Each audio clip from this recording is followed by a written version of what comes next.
Okay, so thank you so much, everybody, for joining from across LPU and also from other school of India. We have a mainly architecture student and planning student joining. Today, we are going to have a very interesting session with Alexandra, a great planner, a great human being. I mean, I had an honor of meeting with her a few months back when I was in London. Today's session will be coordinated by my senior colleague, architect Tara Singla. I would, before I hand over to architect Tara Singla, I would like to speak about her brief profile. Tara Singla is a versatile professional. She is balancing the role of sensitive designer, artist, researcher, academician, and a good human being. That's also very important. With a commitment of meeting client requirement while upholding environment consideration, they create design rooted in meticulous research and detail. And I've been knowing her, by the way, uh, I have been knowing her from her education time. I mean, when she was very young, she is still very young. Uh, Tara's artistic portfolio spanned portraits, palm sets, arts, miniature with exhibition held internationally and nationally, including in Paris. Tara, you can also talk about some of your artistic side of your profile. Her research delves into urban spaces, aiming to illuminate overlooked communities and foster inclusive futures. Inclusive future. As an educator, she cultivates learning environment, nurturing student curiosity and growth. Through multifaceted roles, she continue doing experiment of new pedagogical system. Thank you so much, Tara, for accepting for coordination and moderating the session with Alexandra. So, Tara, over to you. I'm elated to be here. It's nothing short of, a profound experience with Alexandra. Interestingly, when I went through your profile for the first time, when Rajendra sir introduced your name for these e-talk series, I was fascinated. And every time that we hold something in these e-talk series, I feel that we are getting more and more closer to our goal of not fragmenting in education along all platforms, all faculties of education. So every time I have felt this innate relationship that architecture has to, be it art, be it research, be it urban design, be it gamification, which is a recent, this is a very interesting thing that I want to, talk later about, that our chancellor this time in our recent meetings that we have on an annual basis with the entire faculty of 5,500, a small group that we have of 5,500 faculty at LPU, had proposed gamification of all our faculties of education. And I was thrilled to find out the same thing in your profile and how well it connects to urban design. It is most fascinating to see that how, the way videos are made of different cities, different areas, how photographs are taken can tell so much of a story that architecture and urban design is. And I'm sure, teaching in such beautiful institutions adds another feather to all of that, and it somehow takes it to a different level. I always felt that education is simpler, but teaching is the most difficult job. And research and education and teaching together make the best palette for architecture. And of course, when you're delving into so many fields, you have lot of things to offer to the generation today. So with that in mind, I'm sure your wealth of experience and knowledge would offer valuable insights today. And of course, insight opportunities for collaborations further with LSE for our students, for our faculties. So we love to have you. And without taking a minute extra, I would like to call upon Alexandra here, a great individual and a beautiful human being. I think I can say that blindly now, because you can guess a person in one or two conversations, and I'm so glad. I'm so glad that Rajendra sir has given me this opportunity to introduce you and finally meet you here in person. Thank you so much for coming to us and enlightening the students of India and abroad, of course. Thank you so much. Thank you. I'm speechless with your very kind words, and I'm really happy to be here. So thank you, Rajendra, to introducing me to the whole university, to come and visit LSE, and Tara, of course. It was great to finally meet you in person after our brief conversations online. And I hope this is a beginning of something else for all of us. So before I spend more time, I'll share my screen so that I can also start the presentation. Can you see? Yep. So I was invited today to talk about cities in the urban age. And we can't talk about cities without talking about the whole planet and how different cities are developing in different ways, but also talking about how then the different developments and the different urbanisms of cities then impact on how we live and how we move in space. So we know that when we look into how cities are growing, we know that there will be an additional 2.5 billion people living in cities in 2050. And this will create a challenge that has to be addressed in particular regions, which are, for example, Asia and Africa, and India in particular is a case of a country that has cities that are growing quite fast. So in this map, we show with the circle size, the different sizes of the cities currently, and with the different tones, how fast these cities are growing. And it's very evident that not only India has some of the biggest cities of the world, but it's also growing quite fast. So what can we do? How can we think about cities?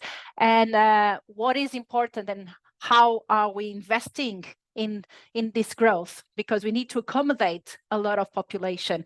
And when I had this value of plus 53 means that in Cairo the population growth is of approximately 53 people per hour.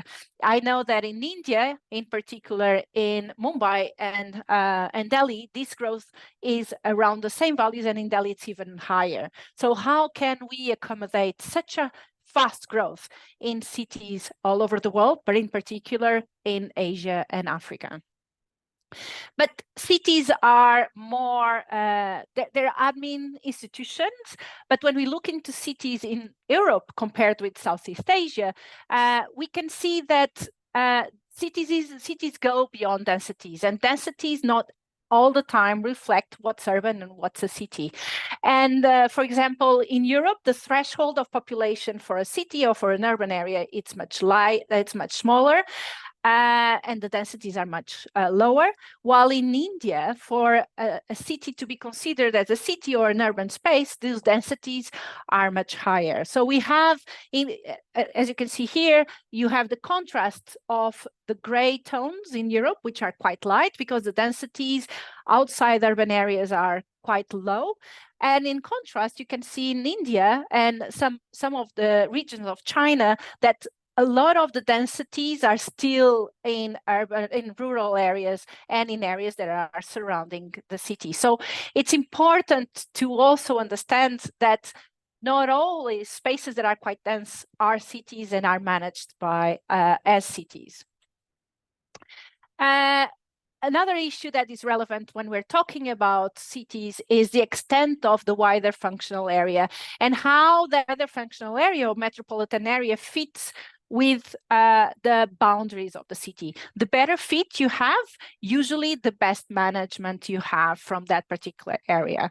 And I've brought this example on the left where we show in red the size of the city, and in gray, in dark gray, the size of the metropolitan area or the functional area, which means, because in all the cities you have commuters coming every day to work in the cities. And so these areas that surround Delhi, Mumbai, or London are quite important when we're talking about governing these different cities.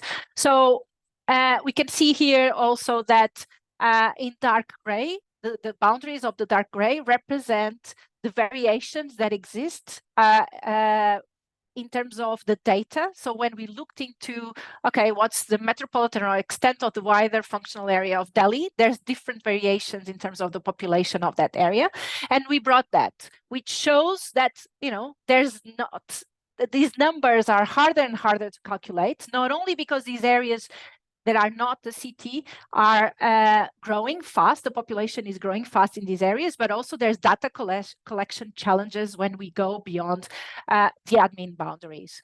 On the right side, we see how cities are governed, and I brought the example of London and Delhi. And I think the biggest difference here is that that we need to look into cities as being influenced by the national powers, but also by the sub-local powers. And you can see in London, the mayor and the GLA set the strategy for all the boroughs and control strategic areas as transport and police, for example, while in Delhi, some of the for example, the Development Authority of Delhi are closely dependent of the Indian national government. So this dependence that that goes to the national government, and also how disaggregated or localized governance of the cities is in different cities and in different areas of the world is quite important when you're managing the process of growth in this case.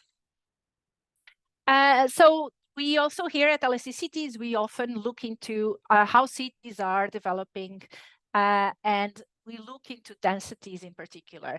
So these are just examples, many of them from Europe, but for example, you can contrast with the densities of London, which is the third city on the top, and contrast with the densities on Hong Kong.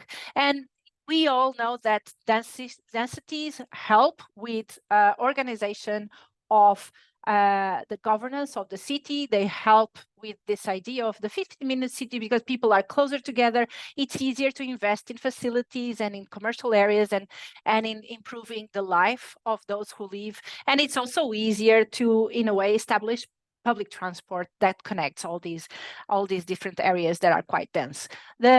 Usually the lower densities are harder because you can't invest in the same type of public transportation due to lack of densities. And often these are also linked to lack of mixed use.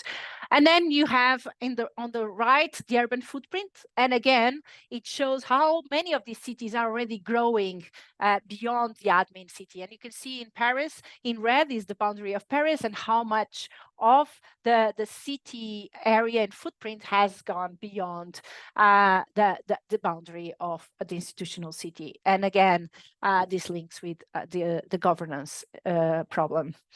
And I wanted to also highlight the importance of thinking of cities as a 24-hour mechanism in a way. And in this publication, we found out that, for example, 13% of the population of Delhi, the equivalent of 13% of the population of Delhi, enters every day or commutes every day to Delhi. These were values of 2001, but in a way, these represent, it's a big proportion of the population that doesn't live in Delhi, but uses the infrastructure of Delhi. And how can we, as citizens and governance of a city like Delhi, provide for these populations and also improve the commuting patterns and improve the lifestyle of both people who live there, but also who work there and visit. So when we talk about densities, and as I said before, we often talk about transportation and mobility. So we also look into what are the mass transit transportations that exist in the different cities of the world. And for example, some of these cities that we represent here have quite a big density of public transportation, like London or Paris or even Berlin, and how that then reflects on the public transport use and car use in particular. So by using and comparing both the network diagrams for public transportation and the mode share, we can highlight the needs for more investment in this area, and we can also understand how this public transport in a way has an impact on how people move and how people live in the city. Of course, it's not only the infrastructure that is important, the reliability, the frequency, but also the access to these modes of transportation are important. And of course, in other cities of the world, it's not only the mass transit, but we have to consider the more popular or informal bus transportations that support many of the cities of the world, but they're not represented here. In terms of managing mobility, it's not only the network that is important, but who is managing and what are the powers to change it. And although national governments have higher importance in terms of public transport and rail-based infrastructure, when we look into roads, there's a more significant role of the city and of the sub-city level. So it's also important to understand who is managing all this infrastructure, and the role also of, in some cases, the private sector in influencing and in helping with this management and development of these areas and this infrastructure. So all this together links to how cities are consuming energy. And it is important to understand that cities consume already 60% of energy resources. If we think that cities are growing quite fast and we'll have 2.5 more billion people in the world, how will this change? And I think it's quite interesting to highlight that not all big nations which have a lot of population and a lot of densities are consuming a lot of energy. You can see, for example, the UAE and Saudi Arabia, which are nations that are smaller than India, are consuming much more energy. And we can then discuss why is this happening and the impact of all that is happening.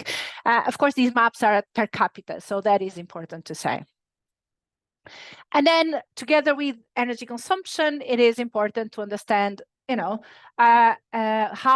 cities are polluting. And again, the environmental impacts of particular areas of the world are represented here. And again, because it's per capita, you can see that even though India is quite dense, there's still it's a long way. It's much less consuming energy, much less than other cities of the world, and is still polluting much less than other cities of the world. And the idea is that, okay, let's think about how are these cities going to grow and how we can even reduce these levels, or at least not allowing it to grow.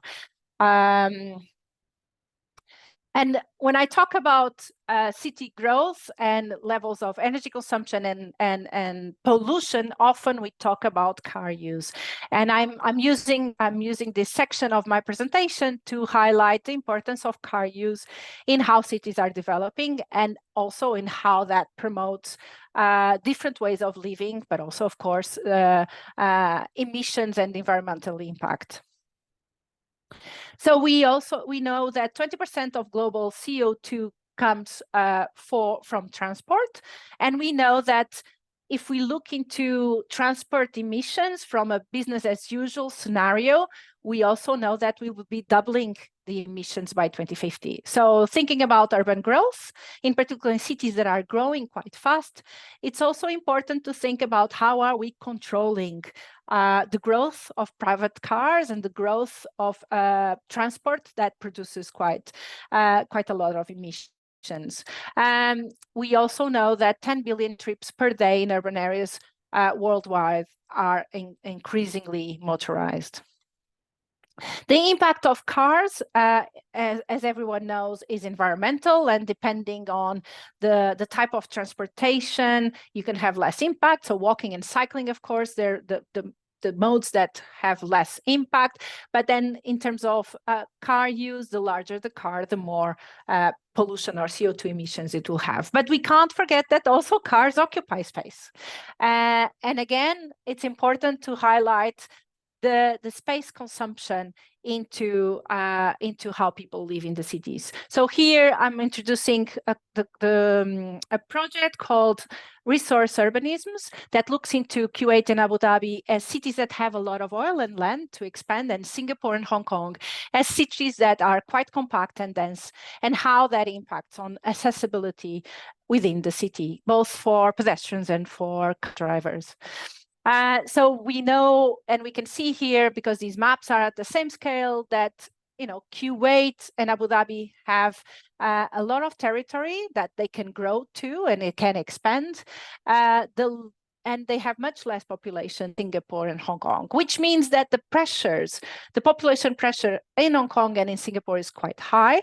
And therefore, also the way the cities grew, because they have less territory, is more compact, and they also based much more in public transportation and in efficient and reliable public transportation. While Kuwait and Abu Dhabi, because they have more land, they have access to oil, and they were built in a time frame where cars were the modernism, and the new city was based on roads. They developed in a completely different way. And we can see with these maps how these different cities develop. And for example, in Abu Dhabi and in Kuwait, there's a lot of empty gaps and empty plots. It's not as a continuous growth as in Singapore and Hong Kong. In Singapore and Hong Kong, there's a lot of some of these gaps are protected and natural areas, but the spaces are quite dense and continuous. We can see here in Kuwait and Abu Dhabi this idea of how much area is occupied by the urban, how much area is still available, but we can't forget that even in cities or even in Kuwait, in Abu Dhabi, we still have a lot of legal constraints and other constraints to growth. So, for example, areas related to oil extraction or military areas are areas that can't be built on. So it's also important to understand within a city, even if there's a lot of empty land, not all that land can be built on. So when we looked into densities, I think we can see that Hong Kong and Singapore have much more high density areas and much more compact growth, while Kuwait and Abu Dhabi have a mixture of density. So in Abu Dhabi in particular, you have three areas with bigger peaks of density and where more people live together, and then the remaining area is quite low density. In Kuwait, these peaks are there's more peaks and there's a continuity more towards the seaside. What we found out too is that in Abu Dhabi and in Kuwait, most of these densities or higher densities are related to non-citizens, to those who come to work in these cities and are often low-income workers. So when we look into densities, we also have to understand that not all areas have the same density, and it may not be, these densities might relate to different types of ethnicities, citizenship status, and other type of situations. So it is important to understand and go beyond the densities into who lives there and how do they live in these different spaces. So again, when we looked into how people live, because in Hong Kong, the densities are quite high, the territory is not enough to accommodate most of the population. It's quite small. The Hong Kong has 92% of the population living in apartments, and other morphologies are much less intense. While, for example, in Kuwait, because it's growing and expanding horizontally, it has a lot of territory still to cover. It's been expanding with villa house types, and therefore the densities are low in particular spaces, and the peaks that we saw before in the maps showing the 3D density maps are the equivalent to the apartment areas and mostly linked to the non-citizen population. And as I said, density is linked to metropolitan accessibility, and it is incredible to see that, for example, in Kuwait, there's only buses, and even those buses don't reach the areas where people live and the areas where people work as much as the rail, only the rail infrastructure in Hong Kong. So it is important to also understand, are the modes of transportation that cities have reaching those who live in the cities? Are some of them left behind or not? And how can we prevent situations where people are locked into driving, for example? So it is important. Why? Because then we can see that if we don't have enough transportation, and if our cities are growing based on car and road infrastructure, we can have, completely different public space uses, like in Kuwait, where it's a car-centric city. You can see there's barriers of safety between one side of the road and the other, but there's much less walkability, even if in this area in particular, it's much more walkable, but there's much less walkability. While in Hong Kong, because of the densities and public transport use, high density public transport use, you can have other types of livability in the streets. So I think that is important when we understand how cities are growing and how we are going to invest in our cities' growth. So talking about car use and public space, it is important to understand what is the impact of car use on how people leave the streets. Public space must be at the forefront of a battle against climate change, because if we have more people walking and enjoying public space rather than driving, it does make a difference. And for example, in London, they're trying to reduce car trips in journeys that are less than 2 kilometers, and because a big percentage of those journeys are still driven, and therefore it will reduce the level of pollution in London if we can put these people, rather than driving these 2 kilometers or less, into walking or cycling or even using public transport. So public space has to accommodate that. Also, in a lot of countries of the world, we are not considering streets as public space. We only look into parks and squares when we talk about public space, but streets are public space. People live in the streets, people walk in the streets, people might sit in the streets, might use the streets to gather together and to socialize too. And then, of course, the spaces that public space occupy, it's meant to be around 45 or 50% of the cities. We need to think about public space as a collective and common space, and the issue of ownership and governance again is important. And of course, public space has to be accessible and inclusive. And we're talking about different types of citizens, but also people with impairments or disabilities should be included when we design and think about public space. So in a way, public space influences physical and mental health through its built environment and perception.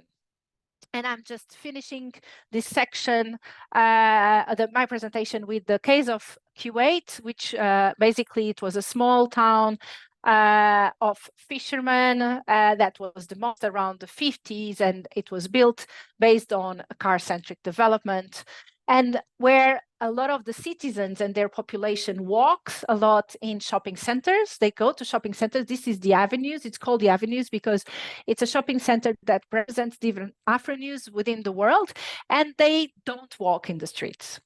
Why? Because there's why is there this unfulfilled potential of streets? Because it's the development was based on cars, and citizens have access to cars. Again, we're talking about citizens and our citizens. There's extreme heat, there's top-down planning and management, there's an extreme zoning planning system where residential areas are purely residential, commercial are commercial, and therefore there's lack of mixed use. And of course, there's other cultural and religious and other factors that might be involved in this. So when we looked into Kuwait, we saw that, again, the higher densities are linked to the non-citizens, which are around 2/3 of the population, while the citizens and the Kuwaitis represent 1/3 of the population. That third of the population lives in lower density areas, lack of mixed use, and 99% use cars. So what is the impact of this behavior in the way the neighborhoods are lived? So we looked into Salmiya, which is a neighborhood that is dominantly non-Kuwaiti with higher densities and higher mixed use, and compared it with Cortuba, which is much more lower density villa type housing and residential area for Kuwaitis. So when we look into these different neighborhoods, we also saw that public transport in Salmiya, which is the dominantly non-citizen neighborhood, is the accessibility to public transport is completely different. We have 16 bus stops in a radius of 400 meters, while in Cortuba, there's no bus stops in the same radius. So you have cars parked in front of the buildings. People don't even walk to their cars. They have the cars in front of their houses, and cars occupy the sidewalk and the shade. So if you have people walking, you have to go under the sun, which again leads people not to walk again. It's kind of a circular system. So of course, public space use is completely different. While in Salmiya, which is a bit more walkable, more dense and more mixed use, you have 70% of all activities of people being social activities. So people meet and gather much more in public space, while in Cortuba, only 30% of those activities are social. So who uses public space in these two neighborhoods? So both areas are dominantly used by male working age population. You have a lot of cleaners, drivers, and people that work and depend on public space to meet and gather, to have lunch. And we also saw that the hot weather is not the biggest constraint, because even in warmer weather, in cooler seasons, public space is still not being used, because not only people don't use it because they go to the shopping centers to walk, there's no walkability in the streets, but also there's lack of shade, there's lack of seating elements, public toilets, fountains to have water. So why would you use if you don't have then infrastructure to stay? You just use it as an area that you pass by on your way to your car or on your way to your neighbor. And then when we look into the impact of cars and roads, it's not only on the roads and the hierarchy of the roads, but also the size of the parking area. So in Salmiya, parking spaces represent 20% of the study area. And in Cortuba, which is the citizen area, it already surpasses by 160% the housing footprint. So there's more parking areas than areas occupied by buildings, which is quite a shocking number. And then in terms of street safety in both areas, there's annexation of pavement for car parking and car use, and that is quite dominant. And there's lack of pedestrian infrastructure like zebra crossings, traffic lights, wayfinding. So that's something that we need to think about when we are also trying to change how people move in space and when redesigning public space for humans rather than cars. And just to finish, street maintenance, because if there's no walkability, why would you improve the street conditions? So because streets are not well maintained, and poor people are also discouraged to walk, leading to higher levels of pollution, accidents, and obesity in the Middle East in particular. So it is important to think that when we're talking about cities, we need to think about urban planning and how urban planning relates to urban design, and how then this connects to individual and cultural behavior. And to in a way manage all this, we have policies and we have urban management and governance, and that is quite important. So we can't just think about urban planning or urban design or behavior without considering all these different elements and how they're managed. So just to finish, this project, Public Space in Kuwait, which is a collaborative project with two colleagues in Kuwait, one, my PI is from Kuwait University, and Tanushree, which is from Mumbai, who was the person who designed these beautiful cards. So the four of us together worked into something that could create awareness for this lack of use of public space and to the lack of tools that are needed to improve public space in Kuwait. And so we created this card game for children, aiming at connecting people with their environment, engaging with different demographics, showing that, you know, we need to think about those who clean the streets and those who drive our cars that need public toilets and need fountains, and also leading children to learn from other people's experience and understand the challenges that other people might have. And also, of course, encouraging divergent thinking. So this is online. You just Google Kuwaitscapes and you can download, read more about it, but also download and print the cards if you want to play it. And I think that's it. I hope I didn't use too much of the time. And I'm happy to, of course, continue this conversation online, or if you have any questions, just get back to me, and stop sharing now. Thank you so much, Alexandra. It was such a thoughtful presentation, and as the last slide, which was about Kuwait escape. I mean, that was so beautiful. I still have that in my house. So, I mean, before I hand over to Tara for moderated question answer, I mean, I would like to have one question. I mean, now the Europe is really talking about 50-minute city, and since 15-minute city, and especially Paris, when Mayor Anne Hidalgo, when she proposed it, and it became boom. I mean, it was really, and Paris, and then Milan, everywhere, even London is also talking. And since you have experience of working I mean, you are European and working in London and also working in Middle East, also quite very active. Do you think such kind of a concept is very European or Western? Or for Asian, we need to think, I mean, entirely a different way. I mean, so what is your say about this 15-minute city of Anne Hidalgo versus, this Middle East model? So I feel, look, the 15-minute city for me, it's a concept that translates something we already have in Europe. So if you look into in Europe, in central areas, in a way, not in the suburban Paris, or the suburban Lisbon, but in central areas, in London, in Paris, and in Lisbon, where I'm from, the cities are compact, are dense, mixed use. So it's a city of proximity. And in that sense, the 15-minute city was kind of a concept that was highlighted this proximity, that you might not need to go too far to go shopping, too far to go to your job, in a way, and that will allow you to walk and cycle much more. So it's something that has a consequence on health and pollution, etc. But for me, it's a concept that translates something that existed already. And I often say, why 15? Why not 30? Why not 1-minute city? The street is 1-minute city. And I feel that, for example, in India, you may have areas. I've been a short period of time in Delhi and in Jaipur, and you have so many cities that are quite bubbling of life and shops.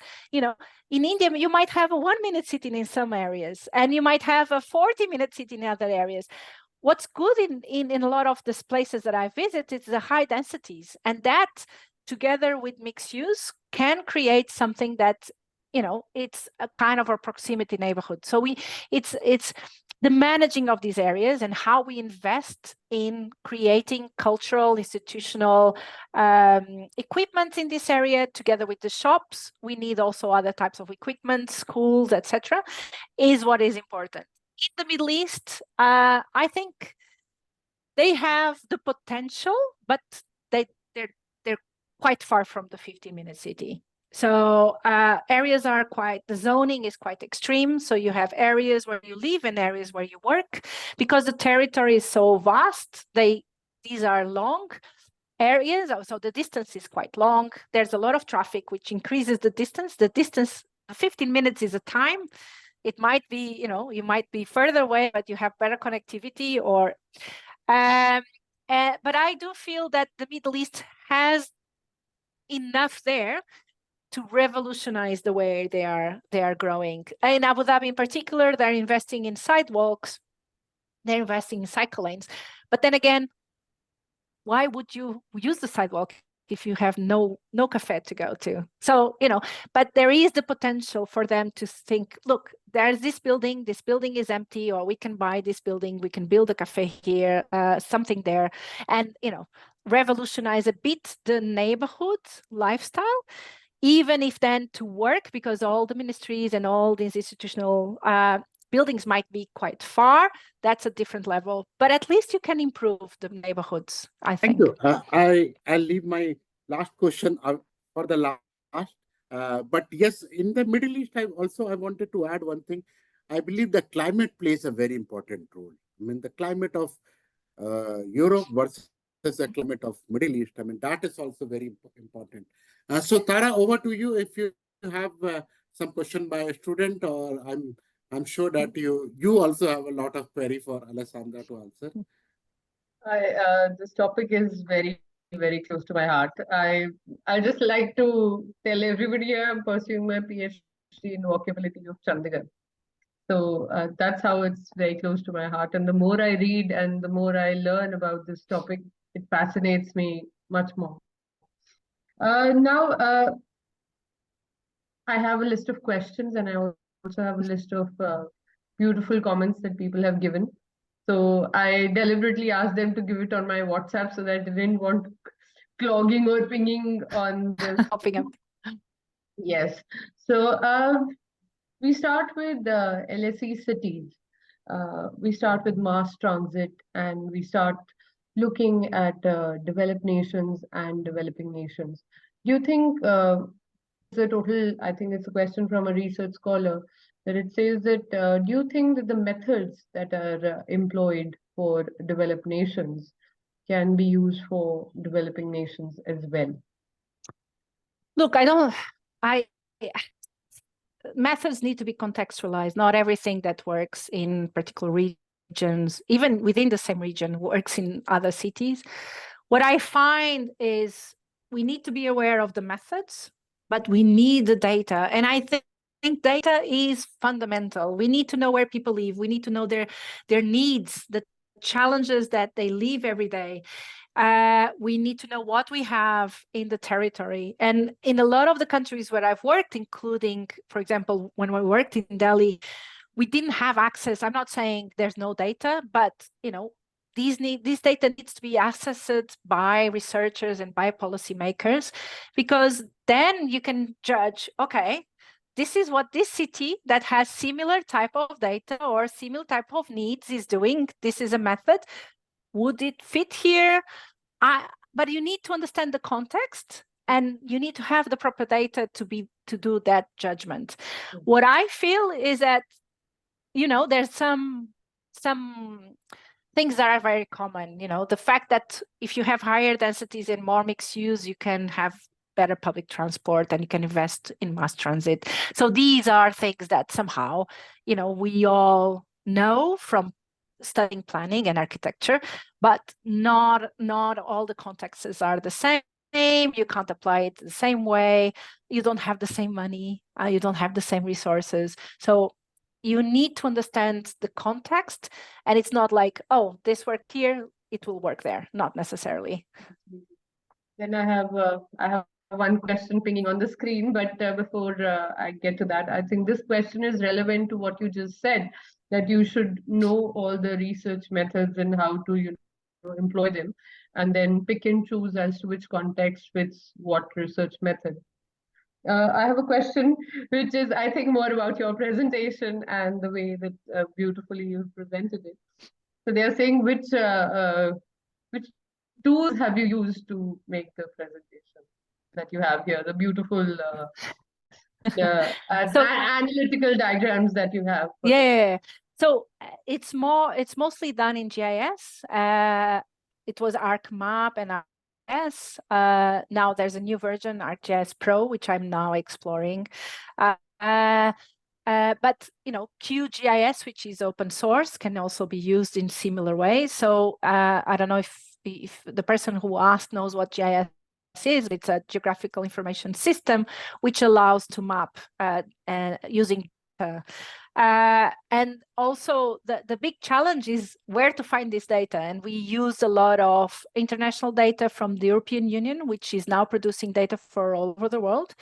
And we use data, some institutional data when possible, census data, and data from institutions in the different countries as much as possible. But yeah, it's mostly GIS. And then a lot of the times we worked in Adobe. It looks like I'm doing publicity to to the different software, but Yes. we often work with Adobe to improve the colors, change the thickness of the lines, and we also in some publications use designers to help us with that in the last phase of the project, not in the mapping, but in improving how we see the map.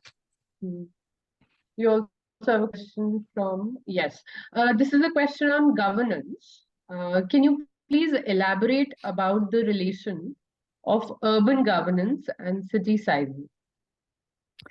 So the thing is, when you have a city that is expanding, so when you have big densities in suburban areas and these people come to work in the city, you need to have a different type of thinking of how you govern the city, right? So city size, you might have Paris, which is a small city, but if you have 30% of the people, I don't know, this is a random number, I have no idea of how many people commute to Paris every day. But imagine if it's a big number of population, how is the city assessing that number? So understanding the functional area, which is the area that depends on the city for shopping and for working, is important. So the governance has to consider that. The other issue is the sub-city governance, which is also very important. The boroughs in London and I don't remember exactly the name of the areas in Delhi that are the smaller areas. Those are the areas that are closer to the population. So those are the areas that even if they don't have governance powers, they might have a big intervention in how the cities are governed and how how they understand the challenges and the needs of those who live there and transmit that to the municipality. The other issue that I've spoken about was how much is the national government influencing local development, and that relation, I'm not saying is good or bad, but it is something that needs to be considered when you're exploring urban governance and urban development. And then, of course, now, because we live in a world that it's not only about commuting to the suburban areas or the next door city, it's also about traveling and tourism. When we're talking about managing a city, for example, like Barcelona, that has almost the same size of the city coming to visit every year, it's we are even thinking about a different type of more like a planetary management in a way where you need to understand who's coming, what are they doing, where do they stay, and how that impacts those who live there. So governance is fundamental, and exploring all these elements is important, but again, depends on the context, depends on a lot of issues. Yeah. Tara, I would like to add 2 points here. Since this question is very important when it's a governance of city and how is the okay? What was the question? Can you please elaborate relation of urban governance and city size? Yes. Recently, I was in conversation. I was attending a conversation with the deputy mayor of London, and he mentioned one thing very interesting fact and figure, that direct election of some politician of London is the third number in Europe. The first one is direct election of president of France, and the second is a president of Portugal, and the third one is a mayor of London. Now here you see, I mean, the first two examples are talking about the direct election by citizens about a country president. And in the case of a London, it is a city, city mayor, if we can call it a city representative or city leader. So here there is a scale. We are talking of a first two example of a country president, Portugal and France, and the third one, which is the mayor of London. So that I believe that here you can think about in the student who asked the question about city governance and city size. The one point which she mentioned, Alexandra mentioned about Barcelona example.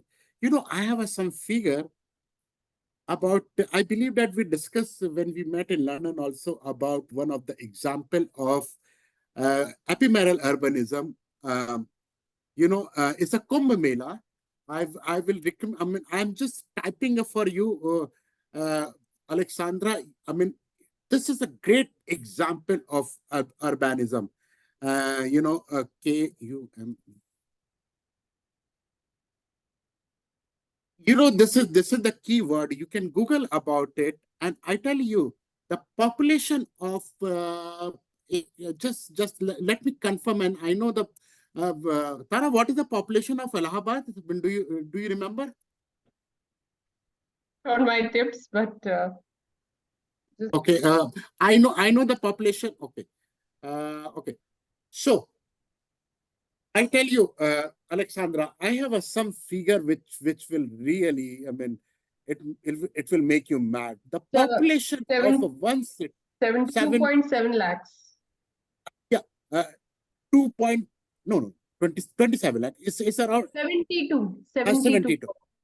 The population of one city where this Kumbh Mela happens is a 7 million. The population, and there is a festival which happens for a month, and in that festival, the population which comes, please be prepared, 150 million. Wow. Exactly. But so just a 7 million and 150 million. So this is, I mean, a research which talks about ephemeral urbanism. I will also type for you. There is a very interesting book by a friend of mine, ephemeral.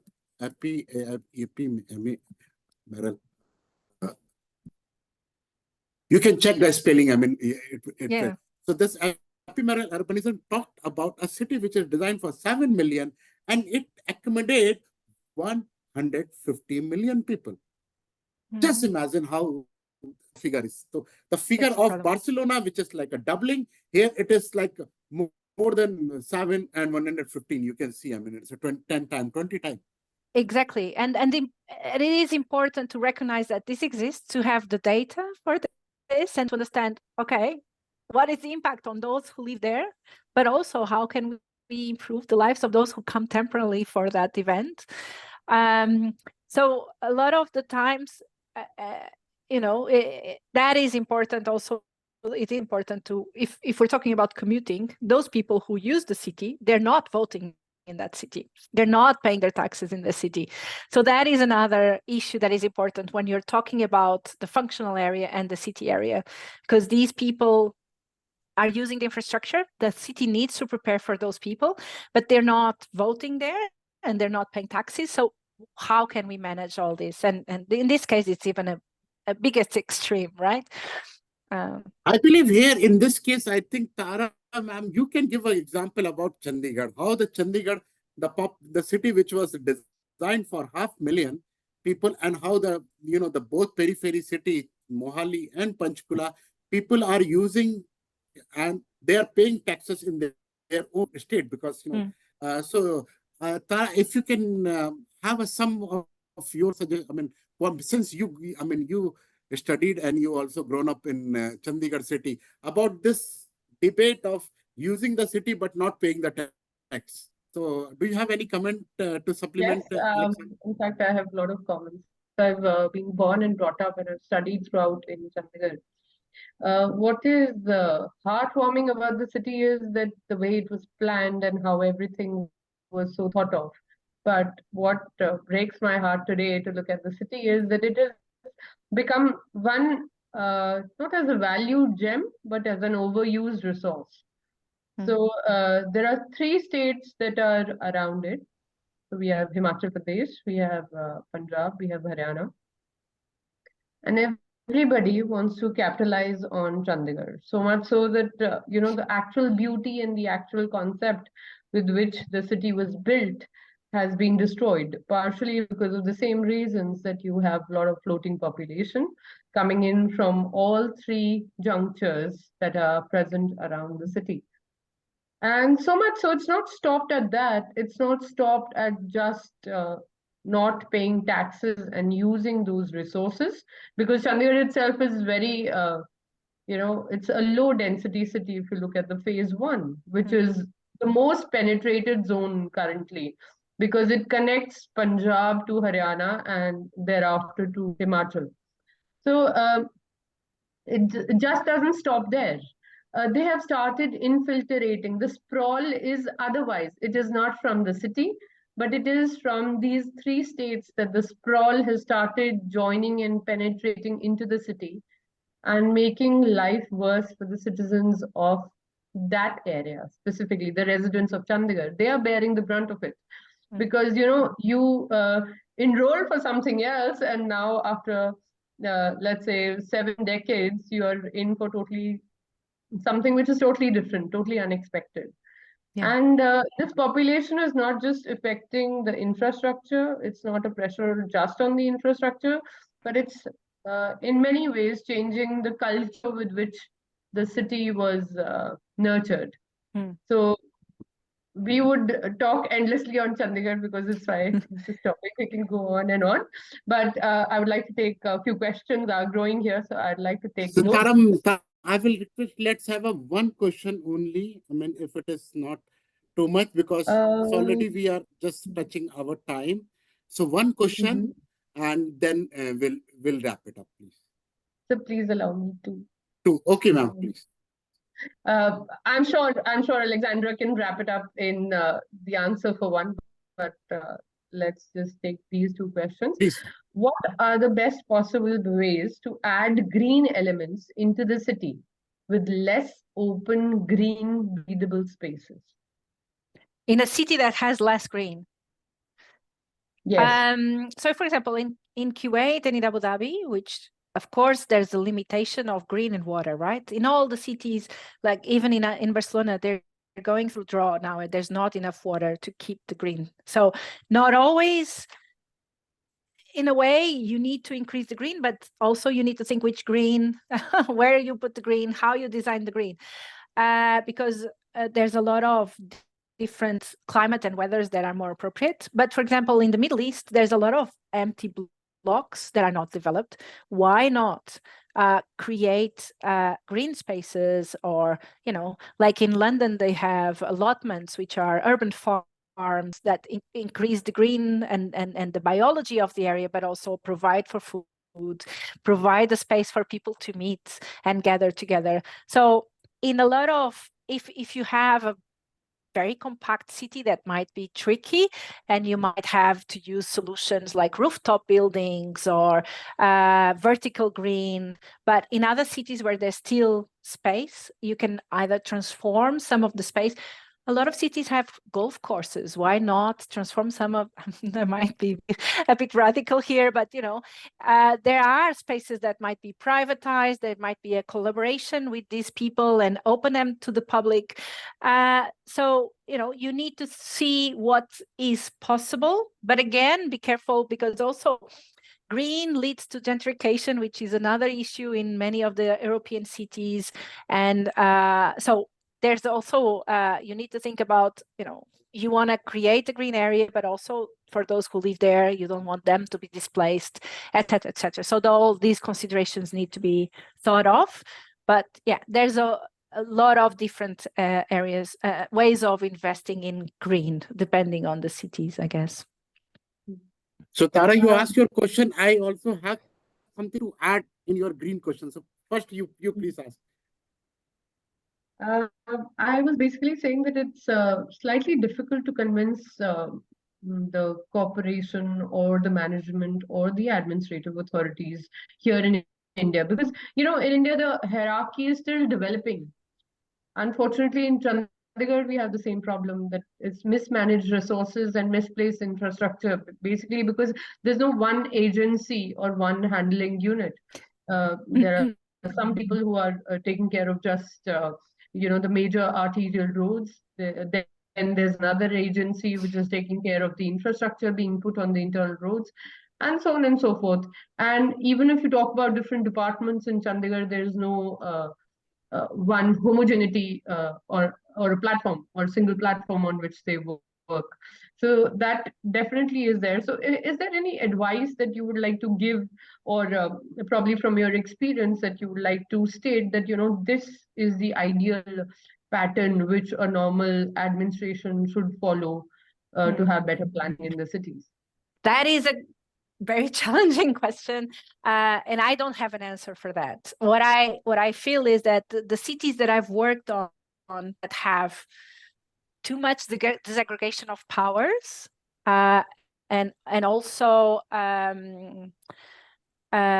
changing powers. So, for example, in Abu Dhabi, some institutions were separate, then they merged, and then they're separate, then they merged. Then who does what? Where who manages what? So, in a way, that is a big challenge. And for example, when we were collecting data for Delhi on road infrastructure and who managed road infrastructure, we couldn't find out because the roads were moving from one institution to the other. So that is a challenge. How to improve that? I think you would need a reorganization, but it has to be in the context, because it could be me saying, oh, you should do that. But it is a challenge. It is a challenge. So I have two examples to quote here. And one of the example, I believe, Alessandra, your senior colleague, Ricky Badet, was also involved. The Milano Expo, the master planning, the previous master planning, when Herzog, Ricky Badet, and Stefano Gori, when they designed about the master planning of the expo site, where the special vegetation of a different country, rather than different countries' building should be there. The proposal was to have the land, getting it ready for let's say like Indian masala or Cuban coffee and all those kind of a thing. So those kind of a botanical innovation. And then the Boeris project of Bosco Verticale, Stefano Boeris, or Moshe Sabdi project of Marina Bay Sand in Singapore. So these kind of a project, at one side, yes, we can talk about these are very expensive, for very rich people. But I believe that that's the way. I mean, and now we are talking of a vertical farming, we are talking of a green facade and all those things. So if there is no land, if there is no green on the land, then the green comes on the buildings. So these are some of Tara ma'am, if you have this suggestion from us going to Chandigarh administration, I would love to give a very brief, very detailed presentation that how architects can play a role of greening the city. If the roads are not green, the building will become green. We already have that a lot in LPU, actually. Yeah, LPU, of course. Your campus is definitely. I mean, that's campus also. Is, I can proudly say, is better, safer green than Chandigarh. Chandigarh has lost the safety of their greens in terms of the old trees falling apart whenever there's a storm or something. And there has been an unfortunate incident, which is highly unlikely, but it happened in my school, my own school, where the oldest banyan tree of Chandigarh fell. And it was very unfortunate for the children who were underneath the tree. And it became a big news. I remember that Mount Carmel tree. Yes, it still is. It still is, because a girl lost her arm during the same. incident. And here is where I would like to say that infrastructure, yes, it is expanding, but somehow I would say that in that sprawl, we are losing the way how to manage our cities.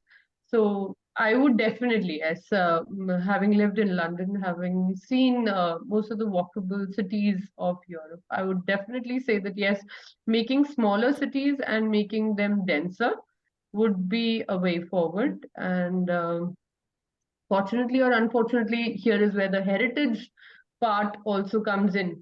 That in Chandigarh, it was built with certain norms. So I don't know whether you can go in for that high dense path or no, because half of the buildings would be left behind if you do that. But then, if you want to experiment and go forth, you can take into consideration the examples of London, examples of other European cities, even Paris, where the basic heritage is not that high rise. But yes, there are areas which are very dense and nicely done for walkable infrastructures. Yeah, I think having the infrastructure is also important, because I remember when I visit India that there were areas that were quite dense, but there was no proper infrastructure to walk, right? So there is the potential there, because you have a lot of densities. And in Kuwait, in Abu Dhabi, there's also no infrastructure in a different way. It's not comparing with India in this case. And I do, Rajendra, I do agree with the climate comment. Of course it is. But, if you build in a different way, if you have higher densities and more close buildings, a bit like in the older times when we built more organically and climate adapted, you can reduce the temperatures, and you can also create shades, which I'm not saying they will work on when it's 50 degrees, but maybe they will work when it's 40. There is a threshold that you can, with architecture. Some of the neighborhoods in Kuwait have people go under these buildings that have like this column, so you go under it, and the shops and everything is shaded, and they're quite walkable because you're under the shade. So architecture and planning, of course, but because you are teaching in architecture, is a fundamental tool to also urban form, and building types are a fundamental tool to change the planet too, right? It's not only planning. I agree. So Tara ma'am, do you have any point, or with your permission? We have one last question, which is, I don't know, surprising. It's how is that the pollution in UK is much more, as we saw in the presentation, but the AQI, as we compare, of India is generally high. The pollution in UK, sorry, what? The attendees ask. AQI means air quality index, I believe. So, well, I can't compare. I don't know now the values of pollution comparing Hello, India. Hello. Yeah. Yes, I think I lost my connection in the middle. So yes, how is that the pollution in UK is much more, as we saw in the presentation, but the AQI is generally higher in India? Yeah, well, I don't know where was the pollution in UK compared with India. The values, the maps. It's per capita. So that's the big difference, because you might have more pollution, but because if we divide it by the number of people, it's a completely different scenario. So so the maps, yes, they showed per capita, because India, China are countries where the levels of pollution are quite high, but because they also have a lot of population, then if you divide it by the population, then it reduces. So that is the explanation. The question is, how can we, if India is growing quite fast while the UK is not growing as fast, how can we keep the levels of pollution at this, not let them even be bigger, but also reducing them? And I think that is the challenge, a bigger challenge in India, because you're growing, while in London, the management is easier, and we're dealing with a population that is growing much less, and you can create infrastructure to deal with that smaller growth, but how much do you have to create in terms of infrastructure to accommodate a high-speed growth, as in some of the cities in India? That is the big question. But yeah, I'm sorry. Yes, the maps show per capita, so that is the big thing. So, Tara, Thank you for the answer. Yes, yes. You were saying, Rajendra sir. okay, so can we wrap it up, if with your permission? Alexandra's permission. We can go on and on for I don't know how many hours. So, It must be a lunch hour in London, and I believe that I will not will not hold her for more, because I know when I was there in London at LSE, I know how busy she was. Even her leg was fractured, but still, she took us to the library and everything. No, okay. I just want to say, look, cities are a complex mechanism, and you can only understand it if you have a big overview of, the built environment, the human environment, the biological and natural environment. We can't really not do that when we're planning or designing a city. And I think that's the big message for the students, is be as, liaise with other people who study the cities. I think planning is very interdisciplinary and transdisciplinary, and that is fundamental in the design of buildings, in the design of streets, neighborhoods, and cities, and even in how to manage the planet and how things, because now with climate change, cities are interrelated, countries are interrelated. There's no boundaries for drought or flooding, and that is important. So I think that's the message, and I'm shutting down my I'm not saying anything else, because then you guys don't close the session. Yeah, thank you so much, Alexandra. On the very last comment, I'll say that, but I don't know if if you know, Delhi is the greenest capital in the world. The number, the footprint of a green in Delhi is the maximum. The capital, but still it is one of the most polluted city. And in case of a winter, it is extreme. By the way, when you talk about per person, the pollution and AQI index in Delhi, it is saying that every person, on an average, he consumes the carbon dioxide, which is equal to 40 cigarette. Wow. 40.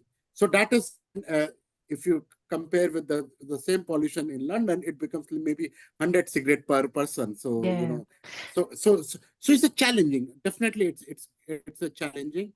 And if Professor Tara give permission, I should conclude. It's our dinner time and it's her lunch time. and so, Alexandra, I would really, this was such a nice gesture of you, that you spend a good time, and you also patiently you answered all the questions also, and we would take it further forward. We are one of the largest university in India, almost 50,000 students. So which is, our university is also a city. So you can imagine. And Professor Tara and her husband, they are the designer of that city, if I call it, that university campus. And we would love to host you sometime in our university, and which maybe in couple of months or whenever, if the schedule permits. And we would also like to develop some working relation with LSE cities, like what you have with the Middle East. I know you have a friend, I always forget his name, Apostolos. So with your colleague from Abu Dhabi, the similar kind of experiment we will also try to develop with India. And definitely, there are our relation is not ending here. With this note, I would like to conclude, and I would like to.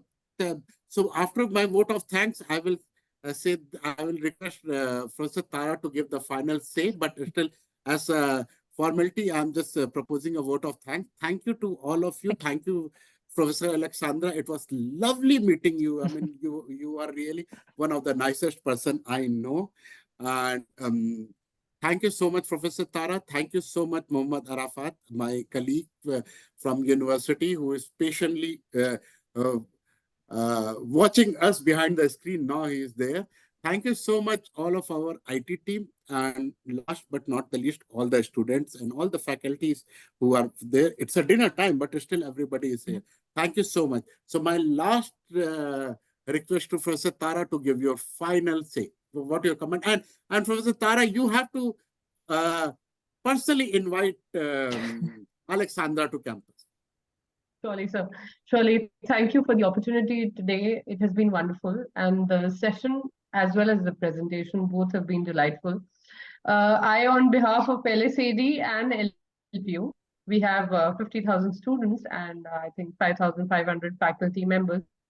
So we would love to have Alexandra in person, because I think she touches upon not just architecture and design, but also other faculties of education, and the way beautifully she combines all of that and makes it into a story is the thing everybody would love to hear at LPU, I'm sure. And also, our association, as Sir said, does not end here. We would love to have an association with you, with LSE, to do something better for India. India needs it, really. It really needs it. And every city of India, starting with the north, I would presume, because north is losing its glory. And I can say that without inhibition, because I've seen what Chandigarh was and what Chandigarh is turning into. So how cities impact each other, that is also a major thing that we are looking at. So we have this enormous amount of students that need to be put to work for LSE and for the betterment of India and the world eventually. So I would love to propose this, and I'm sure my entire department supports me on this when I say that, we would love to take this research further, and we would love to organize visits of LSE professors, mentors who can actually float their research projects here in India, and our students would love to, contribute to as much data as they want. So leaving this conversation on not on an end note, but on a starting note, that this initiates more good for humanity in forms of design. By the way, Alexandra, just for your information, India and Portugal are celebrating 50 years of diplomatic relations. Oh, I didn't know that. Though we got independence from Britishers in 1947, yes, but we got independence from Portuguese in 74. So we have this year is celebrating a 50 year of Indo-Portuguese diplomatic relations, and I would love to propose you certain initiatives, and we can do something together in future very soon. And I hope we can also meet in Portugal, Yeah, sure. Portugal, London, India, anywhere. We will definitely. Yeah. Well, thank you so much for your kind words and your invitation. And I'm hoping this is just the beginning of something that we can do together. I'm looking forward to continue this conversation. And I hope, in a way, this helped the students, and that also we can help the students further on with time. And so looking forward to continue. And thank you so much. And we'll send you YouTube recording link. Okay, now I'm nervous.